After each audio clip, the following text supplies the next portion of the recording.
ನಾವು ನಮ್ಮ ಕಬ್ಬಿಗೆ ಬೆಂಕಿ ಹಚ್ತೀವಿ, ಅವ್ರ ಕಾರ್ಖಾನೆಗೂ ಬೆಂಕಿ ಹಚ್ತೀವಿ. ಇದೇ ಮಾತು ಹೇಳ್ತಿದ್ರು ಅಲ್ಲಿ ಜನ. ಇವ್ರೇನಾದ್ರೂ ಒಪ್ಕೊಳ್ಳಿಲ್ಲ ಕಾರ್ಖಾನೆ ಮಾಲೀಕರಂತಂದ್ರೆ ನಾವು ನಮ್ಮ ಬೆಳೆದಿರೋ ಕಬ್ಬಿಗೂ ಬೆಂಕಿ ಹಚ್ತೀವಿ, ಅವ್ರ ಕಾರ್ಖಾನೆಗೂ ಬೆಂಕಿ ಹಚ್ತೀವಿ ಅಂತ ಖಡಕ್ ವಾರ್ನಿಂಗ್ ಕೊಟ್ಟಿದ್ರು. ಬಟ್ ಅದು ವಿಕೋಪಕ್ಕೆ ಹೋಗ್ಲಿಲ್ಲ. ಸರ್ಕಾರ ಮುಂಜಾಗ್ರತೆ ವಹಿಸ್ತು, ಮೀಟಿಂಗ್ ಮೇಲೆ ಮೀಟಿಂಗ್ ಮಾಡ್ತು, 3,300 ರೂಪಾಯಿ ಘೋಷಣೆ ಮಾಡ್ತು. ಬಟ್ ಇಲ್ಲೇನಾಗಿದೆ, 3,300 ರೂಪಾಯಿ ಇವ್ರು ಕೊಡ್ತಾರಾ ಇಲ್ವಾ? ಯಾಕೆಂದ್ರೆ ಹಳೆ ಬಾಕಿ ಪಾವತಿ ಮಾಡ್ಬೇಕಾಗಿರೋದನ್ನ ಹಾಗೆ ಇಟ್ಕೊಂಡಿದ್ದಾರೆ. ಈಗ ಅಲ್ಲಿ ರಿಕವರಿ ಕಡಿಮೆ ಇದೆ ಅನ್ನೋ ಕಾರಣಕ್ಕೆ ರೇಟು ಕೂಡ ಕಡಿಮೆ ಮಾಡ್ತೀವಿ ಅಂತ ಅಲ್ಲಿನ ಕಾರ್ಖಾನೆ ಮಾಲೀಕರು ಒಪ್ಕೊಳ್ತಾ ಇಲ್ಲ.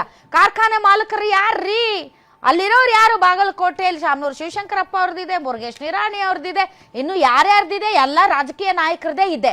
ಸೊ ಈ ಸಂದರ್ಭದಲ್ಲಿ ನೋಡಿ, ರೈತನ ಸಿಟ್ಟು ರಟ್ಟೆಗೆ ಬಂದ್ರೆ ಯಾವ ಸರ್ಕಾರ ಅಲ್ಲ ಯಾರು ನಿಂತ್ಕೊಳ್ಳಕ್ ಸಾಧ್ಯ ಇಲ್ಲ. ಅದು ಹೆಂಗಾಗುತ್ತೆ ಅಂದ್ರೆ ಸರ್ಕಾರಗಳೇ ನಡಿಗೆ ಹೋಗ್ತವೆ, ಕಾರ್ಖಾನೆ ದೂರದ ಮಾತು.